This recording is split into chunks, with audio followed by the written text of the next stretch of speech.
empty hulk, and now it's a thriving business. We're also joined by, thank you very much. We're also... What is up, hooligans? Happy freedom. Grab the URL for whatever platform you're currently on and share it out so everyone can hear from the president. No relation to Kamala Harris, I don't assume. No, he's not. No, I don't think so. You're doing very well. You're doing better than she is, I can tell you that, in the polls. And Pat Harrigan. Thank you. Good luck, Pat. Good. I heard you're both doing great. And, of course, North Carolina GOP Chairman Jason Simmons, who's a fantastic job. I heard we had a great poll this morning. That was good. We're doing well. We've won North Carolina twice, and we got to win it one more time. And we win North Carolina, we're going all the way. Perhaps we go all the way anyway, but this is a very important place, a very important state, and I love it. And as the expression goes, we have family here, and we really do. I also want a big enterprise down the road at Lake Norman. Does anybody know of what I have? And it's been very, very successful. Trump National, it's been great, right on Lake Norman, which is so beautiful. I wish I had time to go see it. I won't have time to even see it. I got to go in and out. But I'll be back. As you know, there have been 2 assassination attempts on my life that we know of, and they may or may not involve, but possibly do, Iran. But I don't really know, can't be sure, because in the first case in Butler, Pennsylvania, great place, and we're going back to Butler, by the way. We're going to go back and finish our speech. The FBI has been unable to open the 3 potentially foreign-based apps.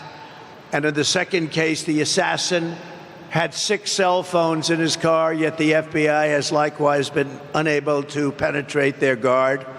Shouldn't be tough to do. They want to know, and I want to know, and the whole country and maybe the world wants to know, who is he calling? Who is he calling? In the old days, the FBI and the DOJ used to capture people before anything happened. In current days, the upper echelon of the FBI is all talk while they focus on the sitting president's political opponents. That's what they're doing. They spend so much time. We won the case in Florida. It's all a big scam. It's all against a political opponent, me, who's doing better in the polls than anybody else, and should be hopefully able to recapture the presidency in 41 days and make our country great again. But all they focus on is their political opponent. But they must get Apple to open these foreign apps, and they must get Apple to likewise open the 6 phones from the second lunatic, who's a lunatic, and open them immediately, because we have a lot at stake, whether it's me or any other former president. They break into apps all the time. They had no problem breaking into the apps of the J6 hostages. They broke into those apps. And they could be Iran-based. They could also be something else. But we'll never know until they're opened, and they got to get them opened. And really, why is it that the father of the shooter in the Butler instance has one of the best and most expensive lawyers in the entire state of Pennsylvania? How did he get to this expensive lawyer, big law firm, the biggest in Pittsburgh? Where did he get this big law firm from? It's sort of strange. If I were president and a former president and a leading candidate, I'm the leading candidate by far to be the next president. And that leading candidate was under threat. If I was president and the candidate was under threat, any candidate, Republican or Democrat, and by the way, I want to thank the Democrats because they just increased funding for the Secret Service, who work very hard. They increased funding for the Secret Service, and nobody will believe this. It was a unanimous vote. Republicans, every single Republican, every single Democrat present voted in favor. That was the first unanimous vote we've seen in a long time, and that's to increase the funding of the Secret Service. So I thank everybody in Congress.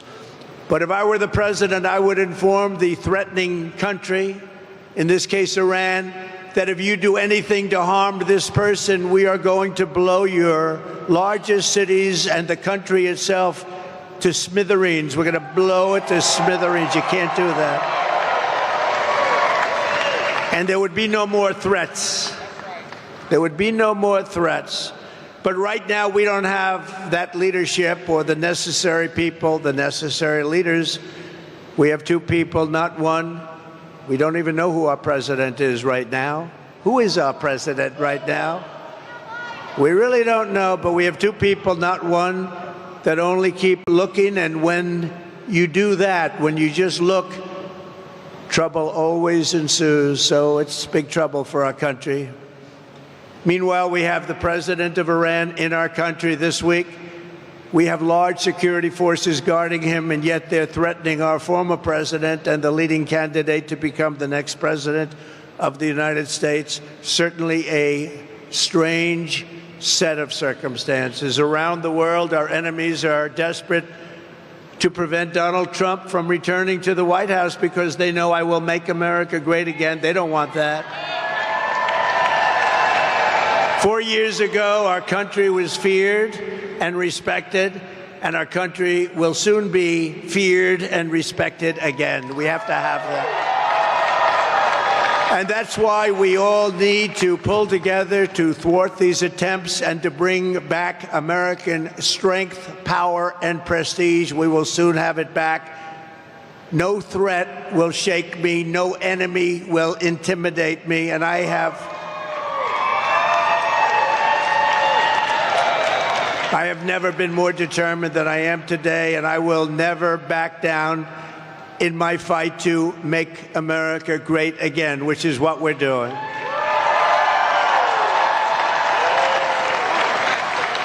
So I want to make that statement because we are under threat. I have been threatened very directly, and I appreciate the agencies that we've been meeting with, but we've been threatened very directly by Iran. And I think you have to let them know, because the best way to do it is through the office of the president, that you do any attacks on former presidents or candidates for president, your country gets blown to smithereens, as we say. 41 days from now, we are going to win the state of North Carolina.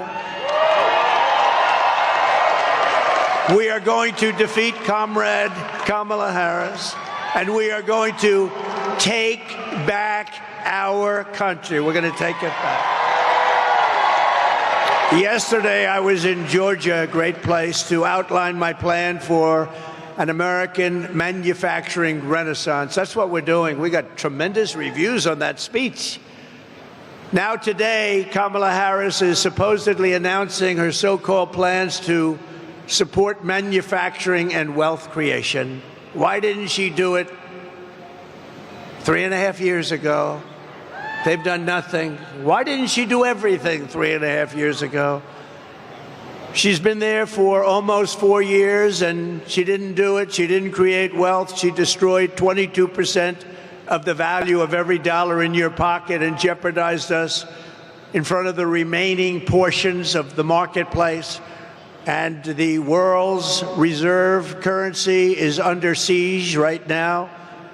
A lot of people think we won't have the reserve currency. If we lose that, that's like the equivalent of losing a war. We will have it. If I'm elected president, we will have the world's reserve currency in better shape and order, and every country will follow it. And if they don't, we will put tariffs on that country, and we won't trade with that country. And they will then call us and say, we would love to have you continue to be the world's reserve currency, sir. So easy. It's so easy, but you need the right messenger. You need the right messenger. She didn't support domestic manufacturing. She killed 24,000 U.S. manufacturing jobs. In the last month alone, we lost 24,000 jobs. You know, there is a reason for the interest rate cut from the Fed. Big part of that reason is that our economy is doing really, really badly. Kamala goes to work every day in the White House. Families are suffering now. So if she has a plan, she should stop grandstanding and do it. Just do it. You have a few months left. Do it. Do it. You have plans for the border? Do it now. You know, you don't need anything at the border. All you need is the President of the United States to say the border is closed. I didn't have anything. I had only a good thought process. I closed the border. I built hundreds of miles of wall, and I got Mexico to give us thousands of soldiers to guard our country so people didn't come in. And we had the safest border in the history of our country. I didn't need to have a document. I was president. I said to the Border Patrol, nobody better than the Border Patrol and ICE and all of the rest, law enforcement in this country, of which I have the endorsement of almost every single law enforcement group. But Kamala should have closed the border years ago, and we wouldn't have hostile takeovers of Springfield, Ohio, Aurora, Colorado, where they're actually going in with massive machine gun type equipment. They're going in with guns that are beyond even military scope, and they're taking over apartment buildings. They're taking over real estate. They're in the real estate development business. Congratulations. These are, in that case, people from Venezuela, young street gang members that were sent here by the Venezuelan government. You know, crime in Venezuela is way down. Crime all over the world is way down, except here. I was right in the debate when David Muir kept interrupting me over and over and over again. And he said to me, when I said crime is way up, it's rampant because of what's happening in our country. And he said, no, crime is not up. That's a mistake. Crime. Well, the following day, the Department of Justice announced the crime figures up 44%, up much more than that in certain categories. But I haven't gotten an apology. No vice president in history has done more damage to the United States economy than Kamala Harris. She has no idea what she's talking about on economy or really on anything else. If you watched Oprah the other day and you watched those answers, you wouldn't even be thinking of her for president of the United States, because we had 4 years of that, and our country can't take 4 more years of that, I can tell you. But twice she cast the deciding votes that caused the worst inflation in maybe 100 years. She abolished our borders and flooded our country with 21 million plus illegal aliens. They came in from all over. Think of it. They came from prisons and jails. They came from mental institutions and insane asylums. They're terrorists. They're criminal street gangs. They're MS-13. We took millions of people like this into our country, and we're going to get them out, and we're going to get them out fast, I can tell you. No country can survive that. No country can survive it. But ask yourself, is anything less expensive than it was 4 years ago? Where are the missing 818,000 jobs? Remember, they said 808, they were fake jobs. And they thought they'd be caught, but they thought it was going to be after the election, not before the election. They had a leaker, thank you, Mr. Leaker. They had a leaker who leaked the fact that they falsified the numbers.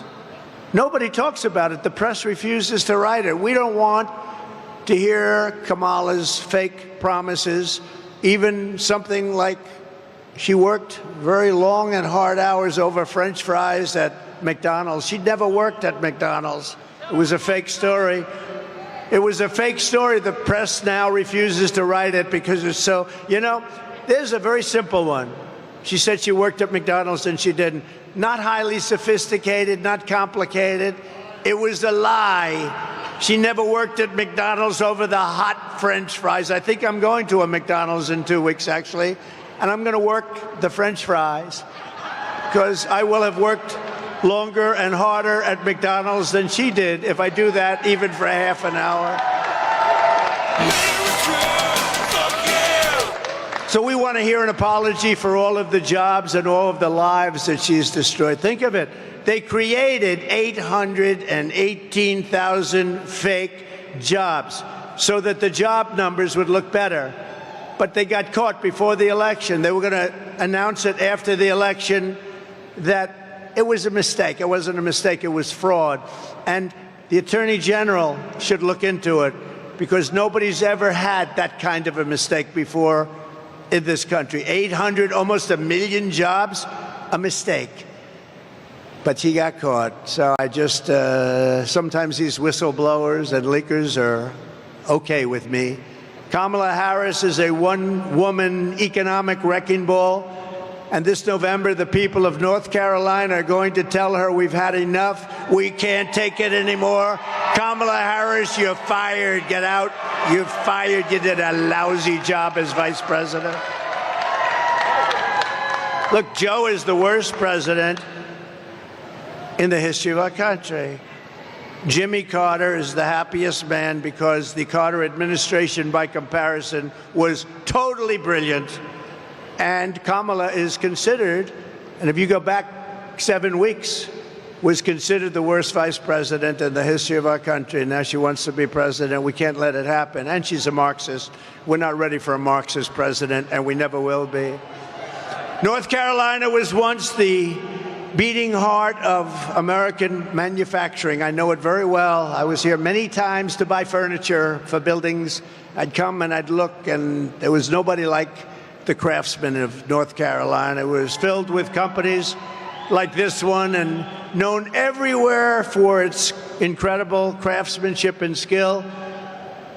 I know from personal experience, though, that I was a big buyer. I bought a lot of things here, that there was no place for furniture in particular like North Carolina. You were the furniture capital of the world, but now so much of that business has been stolen from you, and it's made in China and other places. And by the way, it's not as good. The quality is nowhere near. You made furniture. You bought a chair. It was good for 30 years. You buy some of these chairs that they sell you now, they break after about 2 months. The people are laying on the floor, suing you for giving a bed. Then on top of it all, our government keeps them out. Then on top of it all, you get sued because they fell out of a chair at a hotel. Boy, oh boy, you made the best product. You made the best furniture. After the twin betrayals of NAFTA, which I ended, and China's entry into the WTO, World Trade, North Carolina lost over 300,000 manufacturing jobs quickly, including 60% of its furniture manufacturing jobs, and that number was going up until I came along. No one in Washington ever cared until me. In 4 short years, I ended NAFTA, the worst trade deal ever made, and replaced it with the USMCA, considered the best trade deal ever made, kept you in business. And I stood up to China like never before, including by imposing a 22% tariff on all Chinese furniture imports, saving the North Carolina furniture industry, what was left of it, because when I got there, you were in bad shape. But I saved the rest of the industry from total obliteration, just like Len said here. This building was an empty hoaxer until you put tariffs on, and now it's thriving, and a lot of people working here. It's a beautiful, beautiful site, beautiful place, great-looking product. Almost overnight, we reduced Chinese furniture imports by 25%. And I just want to say to North Carolina, you're welcome. Get out and vote for Trump. That's all I ask. I don't ask much. Vote for Trump, right? These beautiful women are from North Carolina. They have been following me all over the United States for years.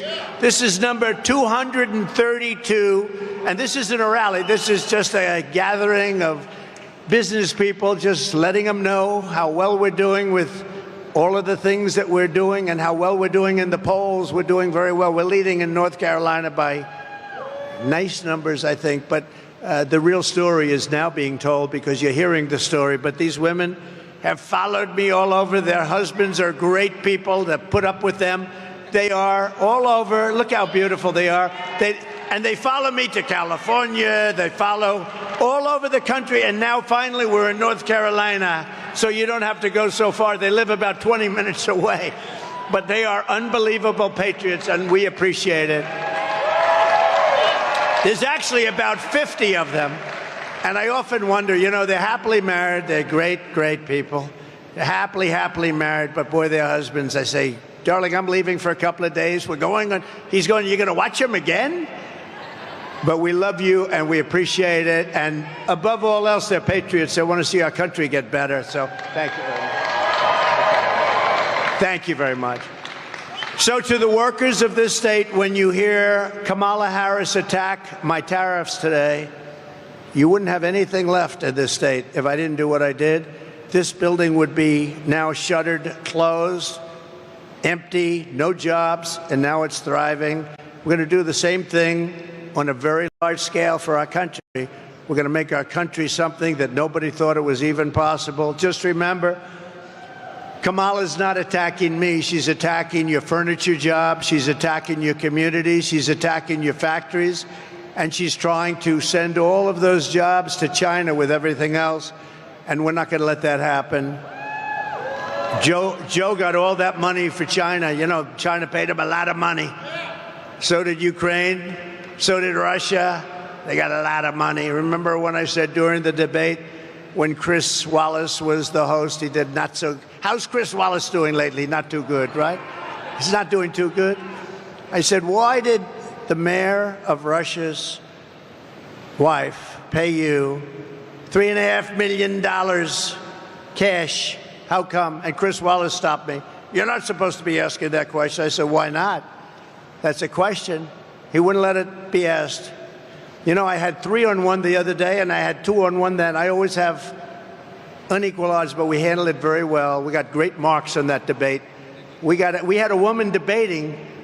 She just talked about, like, the birds and the bees. She didn't talk about, when you asked a question, there was never an answer. There was never any knowledge. When you saw her the other day, and by the way, when she did the interview previous with the Pennsylvania person who was a nice person, I know him very well, they were the softest questions. She was unable, literally unable to answer the questions. And we can't have that. We cannot have it. We need 4 strong years. We have to bring our country back. Under my plan, American workers will no longer be worried about losing your jobs to foreign nations. Instead, foreign nations will be worried about losing their jobs to America. You've never heard that before. And you've never heard that before, I don't think. We're going to take their jobs, we're going to take their factories, and we're going to bring trillions and trillions of dollars in wealth back to the USA and back to North Carolina. A lot of those jobs, especially those furniture jobs, they're going to be coming back. It's not overly complicated, and we're going to explain it. And it's what many countries have done to us for years and years and years. And we didn't do it because we didn't have the leadership necessary to understand what was going on.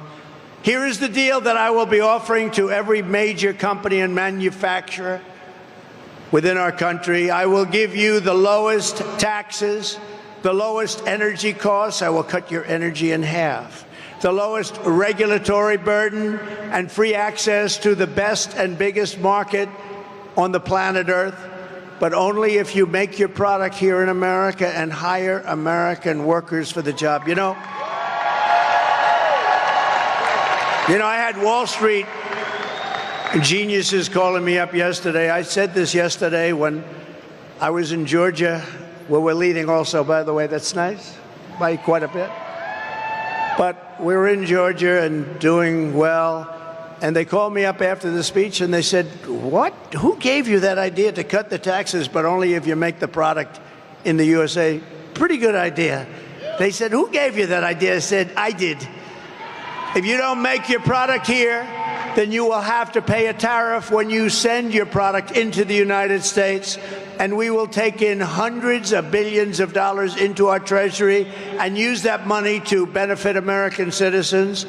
But really what's going to happen is they're going to end up building their factory here so they don't have to pay the tariff. That's really what's going to happen, most of it. But when they don't, we're going to take in a lot of money. Every once in a while in business, you'll look at a company and say, how is it possible that I can buy this company? This company's great. Happens. I've had it happen a lot. Actually, I've done a lot of them. But the other side looks and doesn't understand why you're so thrilled. And that's the way I view the incredible potential of the United States. This is a profit-generating machine that's been horribly run by either corrupt or very stupid politicians. And it's been allowed to be dissipated, absolutely dissipated. But it's like a company that you see it, you buy it, you change it, and you make a fortune. And oftentimes the seller of those companies will come back to me and come back to others and say, why the hell didn't I see that? Happens. I've had a lot of jobs like that. You take it and it becomes a tremendous success. And the seller would call me and say, congratulations, I never saw what you saw. You know, they talk about the paperclip. The paperclip is a very simple thing. A lot of people say, gee, why didn't I think of that? The United States of America is going to be by far the most successful country anywhere in the world, and that's what we're going to do. We're going to do things that nobody will believe, and it's so simple, and it's going to happen fast. We're going to do great things for the citizens of our country. We're going to make an absolute fortune for the American people. I think it's okay to say that. It's about time, because we've been giving away our country to foreign countries for so long. They've been ripping us off for so long. And now it's going to be the exact opposite. And we're not going to rip them off. We're just going to take back what was ours and then some.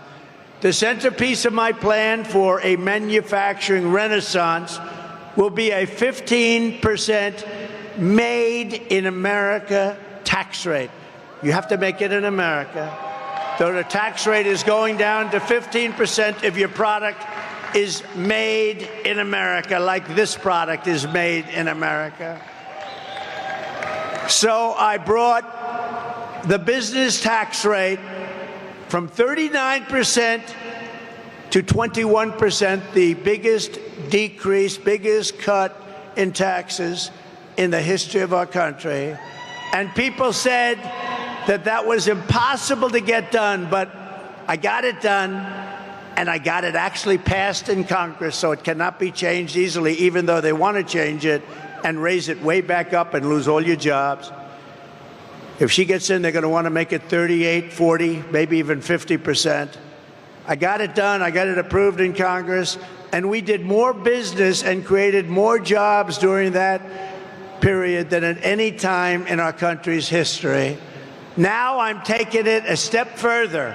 We're going to bring the 21% rate, which everyone said we could never get, down to 15%, but only if you manufacture your product here in the USA, just like you did when you were the furniture capital of the world. That's why those furniture companies, and you still have your craftsmen here, unfortunately, they're doing other jobs that they don't want to be doing. They love making furniture. I know the furniture guys. They don't want to be doing other jobs. They want to be making furniture. They're artists.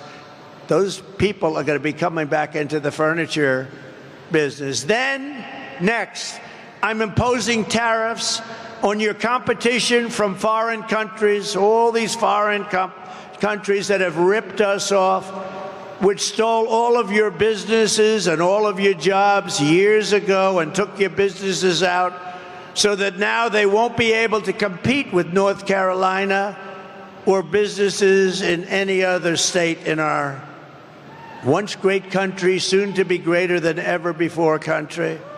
All of your furniture makers are going to come back, and come back bigger and stronger and better than ever before. They're mostly gone. They're all coming back. This is why people in countries want to kill me. They're not happy with me. It's a risky business. This is why they want to kill me. They only kill consequential presidents, remember that. But this is why, if you're one of the countries that's affected, you're not happy with what I'm saying. When they used to say they like Barack Hussein Obama, of course they do, because he did nothing to help us. When they like Biden, who doesn't know he's alive, of course they like him, because he does nothing to bring your businesses back. He lets the world rob our country, the robber barons. He lets them rob and steal from our country, and most importantly, he lets them take our jobs. U.S.-based manufacturers will also be able to write off 100% of the cost of heavy machinery and other equipment in the fiscal year. So you got the greatest thing in the world. You're going to have protection from them coming in, because we're going to put on from 50 to 200% tariffs. You're going to be protected. Your companies are going to come in. They're going to pay a low tax rate and a really low tax rate if they make their product in America, which is what we want to do, because we're creating jobs like no other country would be able to create jobs. By contrast, listen to the deal that Kamala Harris is offering to companies to keep jobs in America. First, the tax queen, they call it the tax queen because she's a big tax raiser, is demanding a 33% tax hike on all domestic production. That means those companies are leaving. That's all it means. You know, these are companies that are smart. They owe it to their shareholders or their families or whoever owns the company. They'll leave. They have to leave. So she wants to increase their taxes. They're already leaving, and she wants to increase. That means they're gone. Do we agree, North Carolina? The ladies of North Carolina agree. That's not a tough one, though. You've had tougher questions than that. No, she wants to raise the taxes on businesses, so now they can all leave. Next, she wants the largest capital gains tax in the history of our country. And then she is promising a brand new wealth confiscation tax, or unrealized capital gains tax. In other words, unrealized. You know what that means? That means, you know, a lot of people are rich, but they don't have cash because they're spending it in their business and other things. That means they're going to have to sell their business in order to get cash, because she's taxing you and you haven't done anything. The only one going to make a lot of money are going to be the appraisers, the accountants, and the lawyers. That will drive our country into a depression like in 1929. In addition, Kamala is shutting down power plants nationwide, causing electricity prices to soar by more than 100%. You know, your energy costs are much too high right now. And she's going to be lifting them by at least 100%. And she'll close down all fracking and all fossil fuel development. She's been saying it for years. So she had 15 different policies that she's changed. And over the years, I've been, you know, into politics, but mostly on the other side, like writing checks for politicians. Campaign contributions, extremely legal. But I've been on the other side, campaign contributions. And I've seen on occasion a politician make one change in policy, maybe two. She's made 15. She wants to confiscate your guns. She wants to do this. She wants to that. She wants, absolutely, there will be no fracking. She said it all over the place. You got to see 2018, 2019, there will be no fracking in this. Now she's saying, oh, fracking would be fine. She was in charge of the defund the police movement. You know, she's a radical left person. Her father is a Marxist professor. He teaches what his daughter is now trying to teach you. No, we don't want Marxists to be running our country, because it's a short way to, we passed socialism. We never had socialism. I always said, we will not ever be a socialist country. And I was right, because they skipped socialism. They went down to communism. I was right. Got to keep myself right. No, we skipped socialism. This is unbelievable that this woman is running. She's a communist. Her views are communist. She destroyed San Francisco. The greatest city in this country 15, 20 years ago was San Francisco. She destroyed San Francisco as DA. She destroyed California as the Attorney General. She was Attorney General of California. She destroyed it. The most beautiful place on earth. Best weather, beautiful ocean, and everything. And now you look at it, look at what it's done. And Newsom, Gavin Newsom has done a terrible job. He's a terrible governor. She's destroyed it, and she'll destroy the United States of America if she becomes president. And all those things that she wanted. You know, a politician always goes back to where they came from. Defund the police. Think of it. She headed up to fund the police for years. She was one of the originators of defund the police. Anybody that wants to defund the police and is a party to that even for one day has no right to be the president of the United States. Right? Under my plan, we will cut energy and electricity prices in half, not only for businesses, but for our great young ladies from North Carolina. Your prices, they're pretty rich people, I think. I don't think it's going to matter to them, but it's going to matter to a lot. Will cutting the energy prices mean anything to you ladies? Still good, right? It's money. But we're going to cut it in half, not only for your businesses, but for everybody. Within 12 months, we will double our electricity capacity to compete with China and other countries on artificial intelligence. You know, people don't know the AI, artificial intelligence, is a big thing. Everybody wants it. China's already building massive electric plants. To be able to compete, you need more than double the electricity that you already have in this country, or you can't compete. It is an electricity-eating monster. And we're going to be able to do that, and we'll be more than able to compete.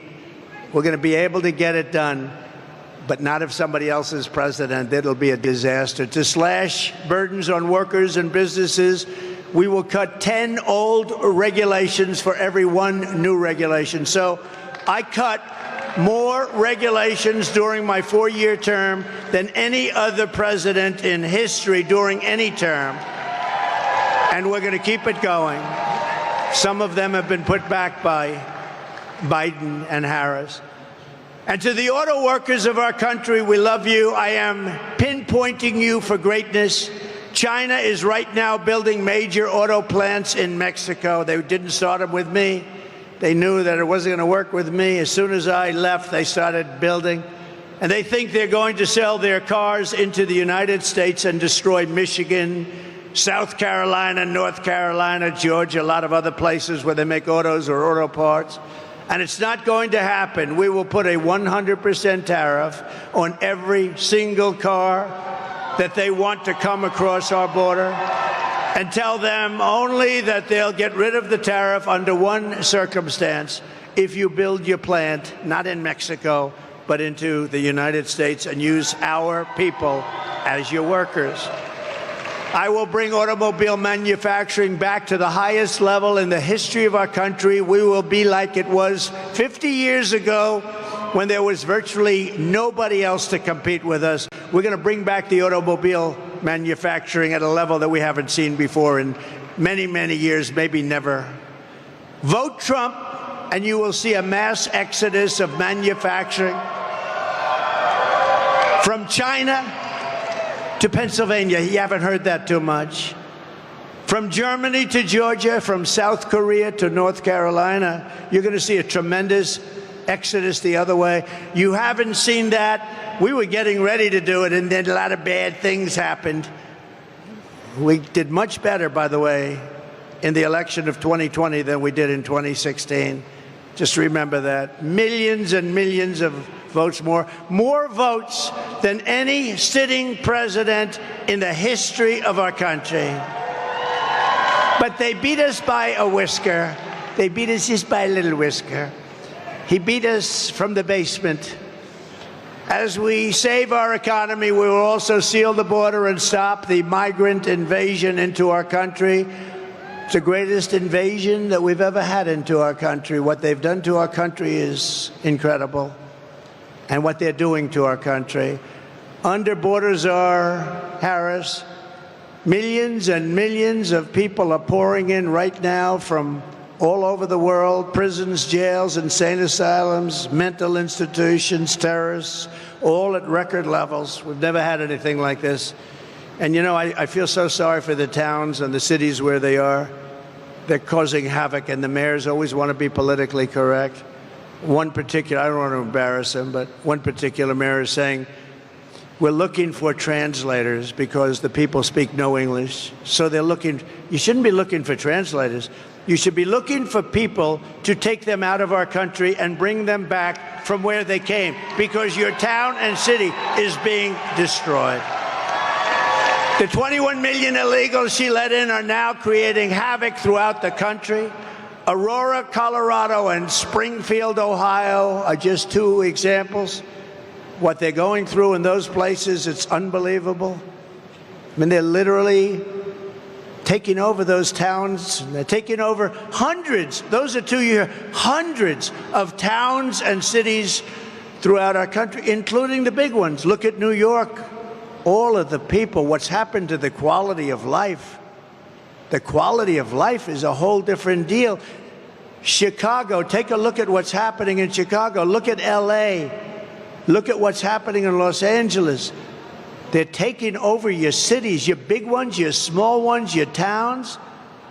It's not sustainable by anybody. Yet after almost 4 years, Border Czar Kamala Harris has reportedly decided that for political reasons, that it's finally time for her to visit the southern border.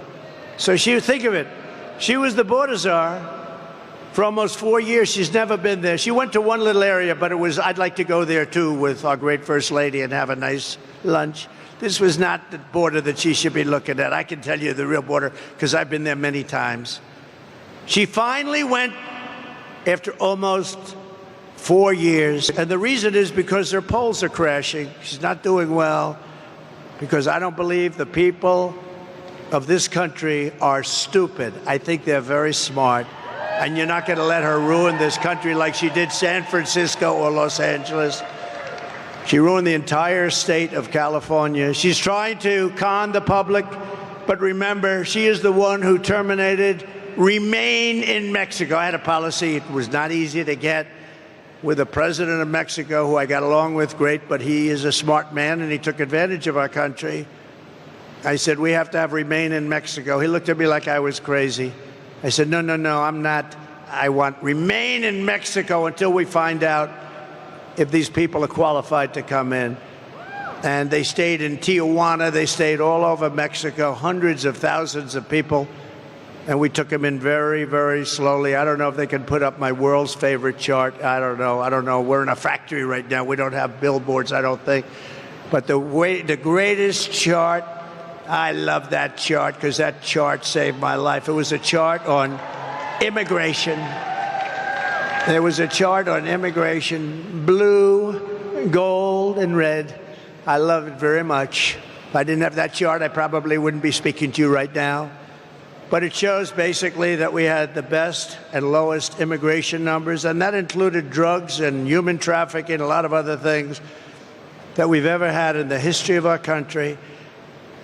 So Remain in Mexico. They canceled our asylum agreements with Central American nations, ended Title 42, a very important program, implemented nationwide catch and release. I had catch and release, but I catch and release in Mexico. We catch and release into the United States, never to see these people again until they murder somebody, and then we see them. And we allowed them, through absolute stupidity, to destroy the very fabric of our nation. Millions of people were allowed to come in totally unvetted, totally unchecked, from places unknown.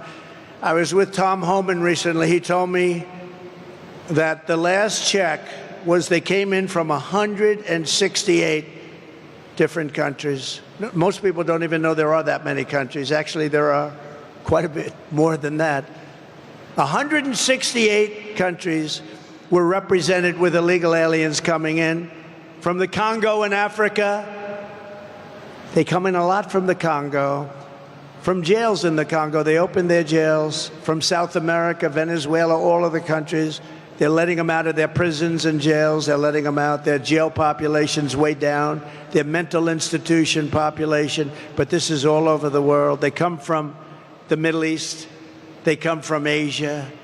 They come from parts of Europe. They come into our country.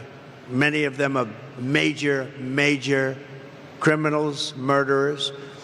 When Kamala speaks about the border, her credibility is less than zero.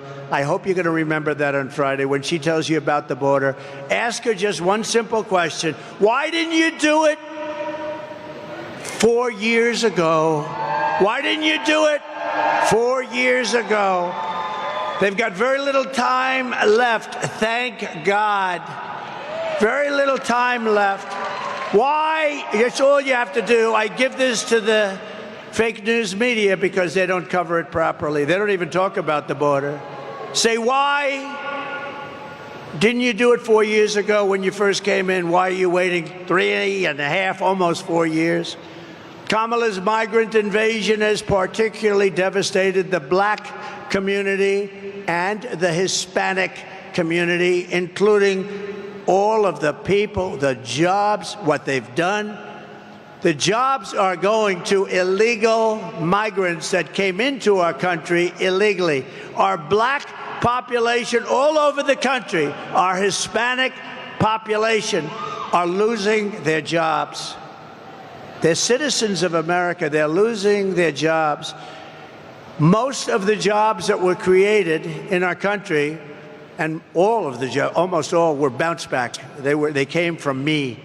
Bounce back. Every pandemic has a big bounce back at the end of a pandemic, and we had a very quick bounce back, and we did a great job on the pandemic. Never got the credit I got for the military. We rebuilt it. We beat ISIS very quickly, very rapidly. They said it was going to take 5 years to beat ISIS. ISIS was defeated in 4 weeks. Our military is great. And outside of some of the people on the top, I know every one of them, outside of those people, our military is not woke. You could put some of these people into a room and scream at them for 2 years, and they'd walk out of that room. They wouldn't be woke. We have a great military, and they proved that with the defeat of ISIS. So last month, American-born workers lost 1.3 million jobs. This is last month. And of the 1.3 million jobs, migrants, illegal people that came in illegally into our country, got 635,000 jobs. They got more jobs than anybody else. The black population and the Hispanic population is being devastated by Biden and Kamala Harris, by these millions of people that are coming into our country. And unions will be next. You watch. The unions are going to be devastated by this. And I've been right about everything. You know, they have a hat. Trump was right about everything. I actually was right about everything, right? In the Republican Party, which has become the party of common sense, we believe that American jobs should go to American citizens, not illegal aliens. We believe that strongly. And that's one more reason why we begin the largest deportation operation in American history, starting with the criminals, the murderers, the drug dealers, the people from prisons. We're going to get them out of our country. We're going to get them out fast. The terrorists. We have record numbers of terrorists. In 2019, Border Patrol reported not one terrorist came into the country under the Trump administration. I don't even believe that could be possibly correct.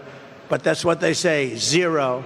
Over a period of years, they said 11 came in.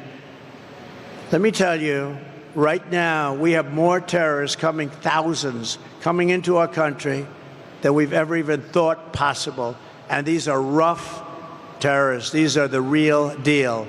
And only bad is going to happen. Starting on day one, we will end inflation and make America affordable again. We will have no tax on tips. No tax tax on overtime, and no tax on Social Security for our great seniors who have been devastated by inflation. Our seniors have been devastated by inflation. We're going to have no tax on Social Security for our seniors. If any senior doesn't vote for Trump, we're going to have to send you to a psychiatrist to have your head examined. And while working Americans catch up, we're going to put a temporary cap on credit card interest rates at 10%. People are paying 22%, 25%. It's not fair. We're going to put a temporary cap at 10%. I will settle. The war in Ukraine, oh, what a problem, what a horrible. This is a war that would have never happened. October 7th in Israel would have never happened. But I will end the chaos in the Middle East quickly. And I'm the only one that's going to do this. We have never been so close to World War III as we are right now. We are so close. I will be sure that World War III will not happen. I'm the only one can say it won't happen. But you're very close, and that'll be a war like no other, because I always say it's not going to be two tanks, which, by the way, our country wants to convert to electric. I'm not going to let that happen. They want electric tanks. They don't work well. The battery size is so big, you're going to have to pull a trailer behind the tank. No, can you believe this? They want electric tanks. They don't care. They want to have a nice, free, beautiful for the environment as we blast our way through countries. These people are crazy. They're crazy. You know, they want electric trucks, even though a diesel-fueled truck can go from New York to Los Angeles with plenty of fuel left over. An electric truck, which weighs 2.5 times as much because the battery is so heavy, which takes about half of the payload, in addition to the battery itself, takes half of the payload. It has to stop approximately 6 to 7 times. In the Midwest, you just saw Biden, they built battery chargers, 8 of them. They spent $9 billion on 8 chargers. It's not going to work. And I'm all for electric. And I like Elon Musk. Elon gave me a tremendous endorsement, a very heartfelt endorsement. He feels that if I'm not elected, this country is finished. And he makes a great car, Tesla. He makes a great, great car. But you know what? If people want a Tesla, I think it's great. But they also want to have gasoline-powered cars, which is an advantage for our country because we have more gasoline than any place else. We have more liquid gold under our feet than any place else. If they want a hybrid, and nobody understands that better than Elon Musk, and he makes a great product, but not everybody wants that. They want to have choice. These people want you to go all electric within a very short period of time. Will never work. It'll never be accepted, and it's not being accepted. I will terminate that mandate on day one. Look at the war in Ukraine, and I think it's something we have to have a quick discussion about because the president of Ukraine is in our country, and he's making little nasty aspersions toward your favorite president, me. But take a look at the war happening right now in Ukraine. It would have never happened if I were president to start off with. And there didn't even have to be a settlement. It wouldn't have happened, period. Russia wouldn't have gone in. I spoke to Putin about it a lot. I got along very well with Putin. I spoke to him a lot. You know, I was the one that ended the pipeline, Nord Stream 2, in Europe going to Germany. And he said that was a bad thing. That was the biggest job. Then they say how nice I was to Russia. No, I wasn't nice, but we got along. We had a good relationship, which is a good thing, not a bad thing. But what's happening in Ukraine is a very serious matter. Let's say we did settle, and a deal would have been made with Russia years ago, 3 years ago, before it all began. And we could have made a deal easily. Could have made it easily. If we had a president who was intelligent, we could have made a deal easily. But what do you have left now, right? 3 years of horrible fighting. The country is absolutely obliterated. Millions and millions of people, including all of these great soldiers, They're dead. Those gorgeous buildings with golden towers are demolished and laying broken on their side. And you'll never see that kind of a town or city again. Can never be duplicated. They're all demolished other than Kiev. You'll never be able to rebuild the cities or towns the way they are. Impossible to do. They were thousands of years old. And just think about it. Just 3 years ago, you had a beautiful civilization, millions of people that were living that are now not with us any longer, magnificent towns and cities that were so beautiful could never be reconstructed, other than Kiev, which is actually starting to be hit right now. He wanted to save that. Most of the country is gone. The heritage is gone. So many people are dead. Many people have left for Poland, for Hungary, and for other places, never to return. And that includes many, many Russian soldiers are dead. A deal could have been made. There wouldn't have been one person that died, and there wouldn't have been one golden tower laying shattered on its side. A deal could have been made if we had a competent president instead of a president that egged it all on. And Biden and Kamala allowed this to happen by feeding Zelensky money and munitions like no country has ever seen before. Every time he came to our country, he'd walk away with $60 billion. He's probably the greatest salesman on earth. But now, Ukraine is running out of soldiers. They're using young children and old men because their soldiers are dying and other things are happening to them that we won't even discuss. So many are badly injured. Now, what do you have? What deal can we make? What deal can we make? It's demolished. The people are dead. The country is in rubble. And who are these people that allowed this to happen? Who are these people? I said, don't let it happen. This never happened in my 4 years. I told President Putin, you're not going to do it. He would never have done it. They started to form after I left. And I actually thought they were forming as a negotiating tactic for Putin. I thought it was a negotiation. But through a lot of bad statements and stupid statements, he went in, and he's no angel. It's all such a horror. Biden and Harris caused this situation by the stupidity of what they said, by every move they make. But they caused the situation, and now they're locked in. They're locked in. I watched this poor guy yesterday at the United Nations. He didn't know what he was saying. They just don't know what to do. They're locked into a situation. It's sad. They just don't know what to do because Ukraine is gone. It's not Ukraine anymore. You can never replace those cities and towns, and you can never replace the dead people, so many dead people. Any deal, even the worst deal, would have been better than what we have right now. If they made a bad deal, it would have been much better. They would have given up a little bit, and everybody would be living, and every building would be built, and every tower would be aging for another 2,000 years. And it will only get worse with these people. With Kamala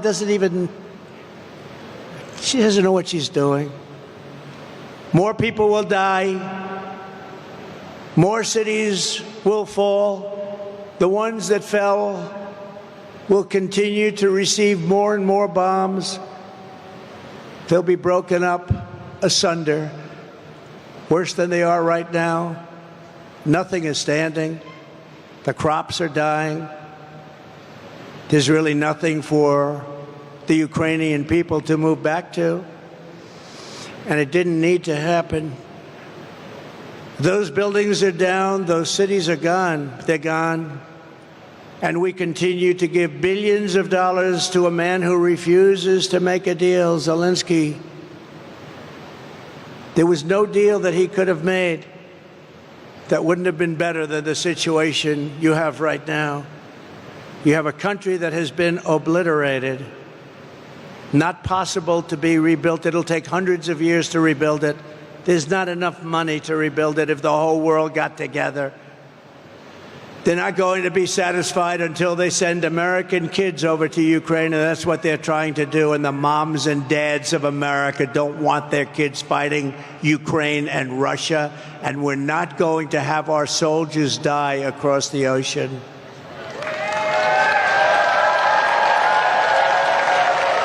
I will restore, as I did for 4 years, the only president in 81 years, they say, no wars. Hillary Clinton said, look at him, look at him. He'll immediately start wars. No.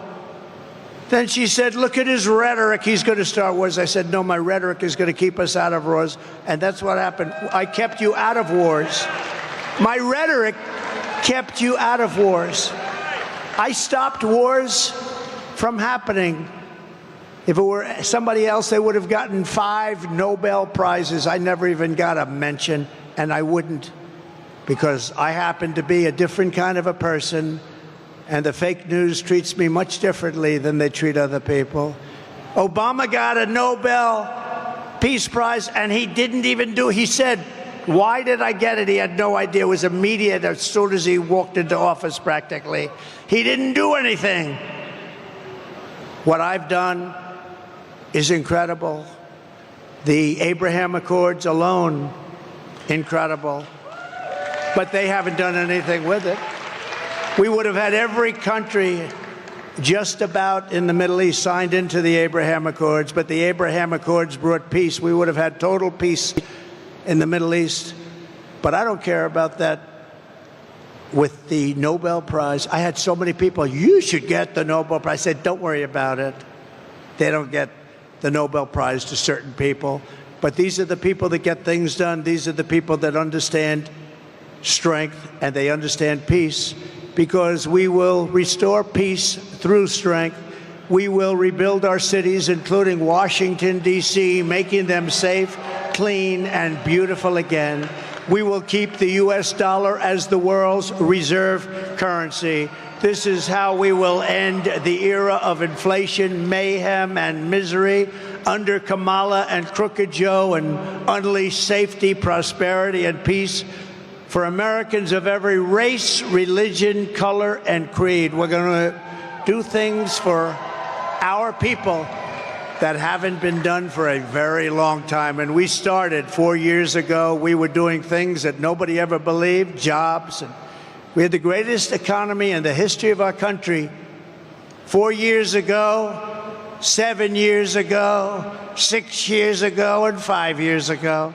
Together, we will deliver low taxes, low regulations, low energy costs, low interest rates, low inflation, so that everyone can afford groceries, a car, and a home, the American dream.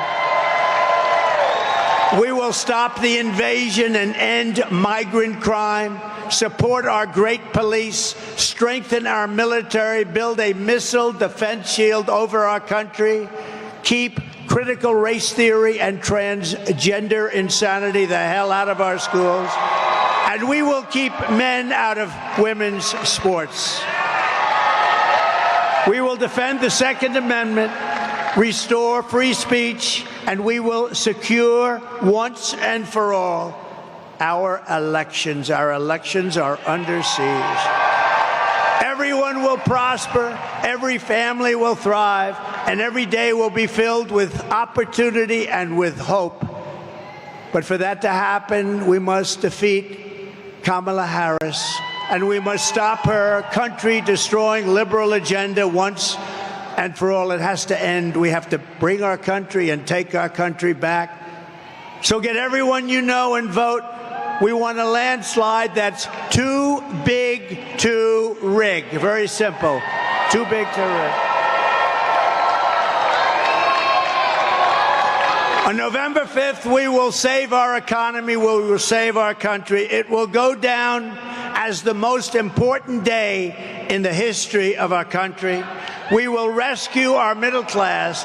We will reclaim our sovereignty and restore our borders. We will put America first all the time, and we will take our country back. North Carolina, get out to vote. Thank you. God bless you. And God bless America. Thank you very much, everybody. Thank you.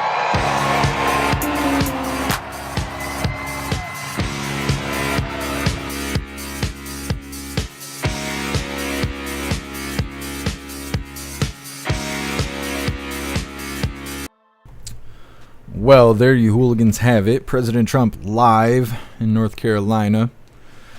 How do you guys think he did? I think he did all right. I'm sitting here mingling with the people right now. Secret Service all up his ass. Hopefully they keep him safe.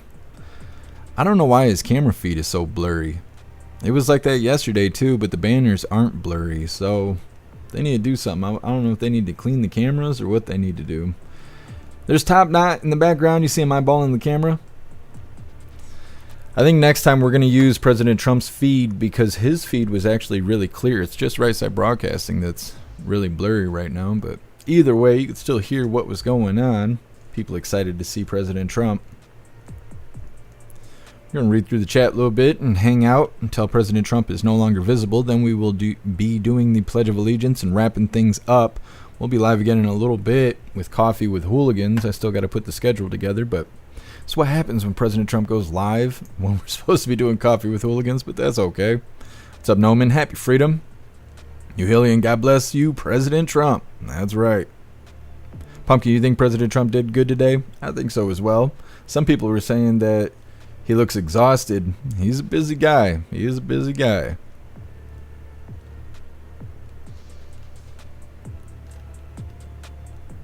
What's up, Alistair? Happy freedom. Alistair, I think I have an idea for our Christmas hooligan t-shirt. I'll write it to you in a little bit. Also, if you guys haven't checked it out over on Rumble, we got new USA emojis. I'm also going to add them to the website and Kick as well. They were made by Alistair, so big shout out to Alistair for being such a badass. Hey, I appreciate you, Brew Joe. Thank you for being here with us. DCAT, God bless President Trump and God bless America. Just remember, we're all in this together. Absolutely. DCAT.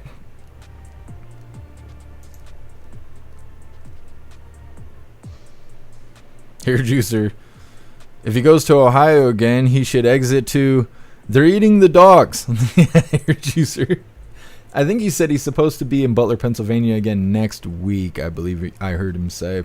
We'll see how it goes. We'll see how it goes.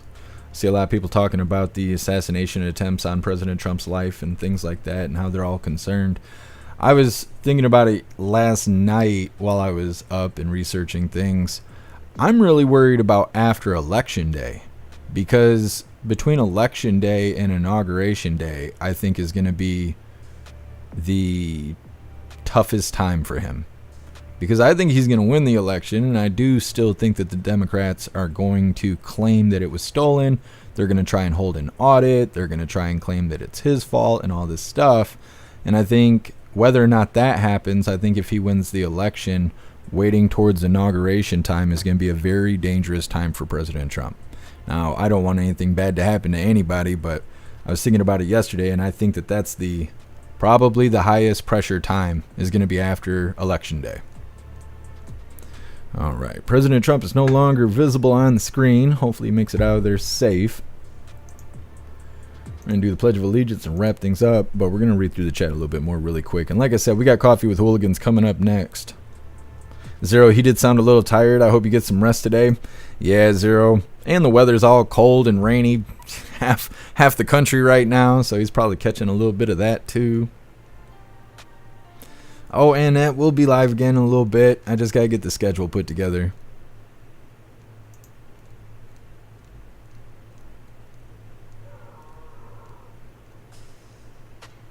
Oh, man, DK, you're getting a root canal done? I hope it goes smoothly, D-Cat. I hope it goes smoothly. Yeah, I hate going to the dentist. I feel the same. I need to go to the dentist. It's probably been 10 years since I've been at the dentist. I need to get my teeth clean, and they're probably going to want fill-ins and stupid shit like that. I don't know. One day I'll have time for that, but it ain't today. I know that. Alistair, the Dems already have impeachment lined up, ready to file if he wins. Yeah, Alistair. Yeah, you already know they're up to their no good tricks. Roman. I'll be interviewed tomorrow by Handy News here on Rumble at 5 p.m. Pacific time.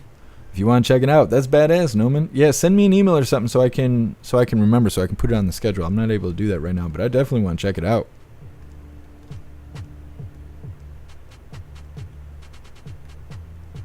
Hey, thank you, Brew Joe. Appreciate you. Nana, he should be declared the winner today. I agree, Nana. What's up, Melissa? Happy freedom. You're a little bit late. We're going to be live again in a little bit with Coffee with Hooligans. We were just covering President Trump. I don't have Coffee with Hooligans ready yet. Otherwise, we would have just did it all together. We're all doing it together. You let those Democrats know that. They'll hate that. Master Meatball, did you hear that the whistleblowers provided evidence that Trump did ask for National Guard 3 days before J6? Master Meatball, no, I haven't heard that, but I have seen the video of Nancy Pelosi pretty much claiming blame, saying that, you know, she should have called National Guard and decided against it and stuff. And they're trying to bury that video. Every time that video pops up, it gets censored off the platforms. But, yeah, we know it wasn't President Trump's fault. Donald, no woke in schools. Exactly. That's what's killing the kids right now is the damn woke stuff.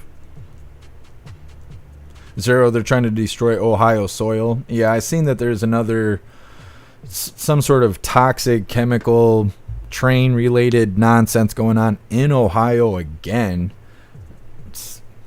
Can't explain it. There's no way it's a coincidence.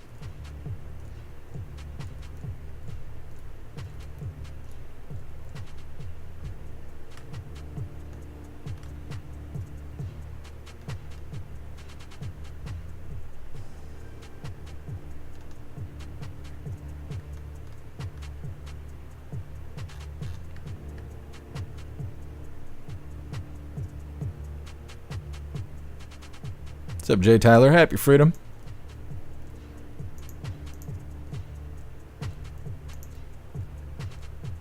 Alright, I think we are good to go.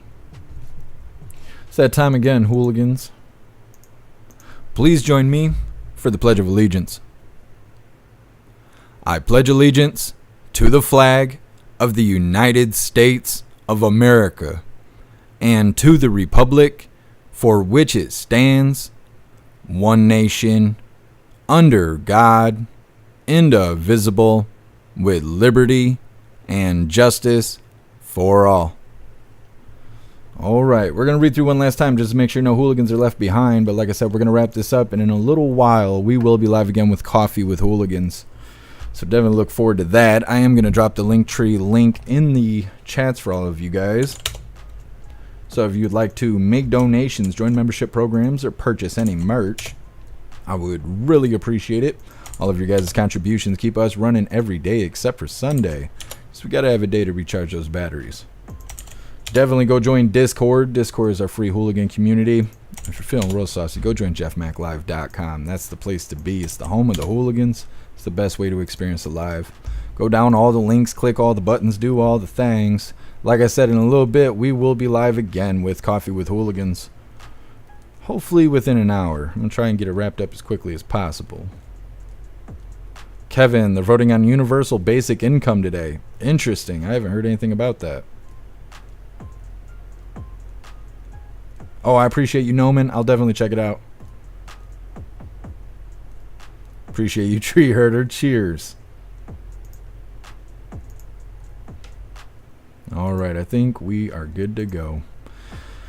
Like I said, we'll be live again in a little bit. I just got to get the schedule together for Coffee with Hooligans, and then we will be rolling. Huge shout out to everyone that made donations, joined the membership programs, or purchased any merch. Really appreciate all of you hooligans, and I wouldn't be able to do any of this if it wasn't for you. So thank you so much for all your support, and I'll see you on the next live. Until then, stand tall, shine bright, and that's a wrap.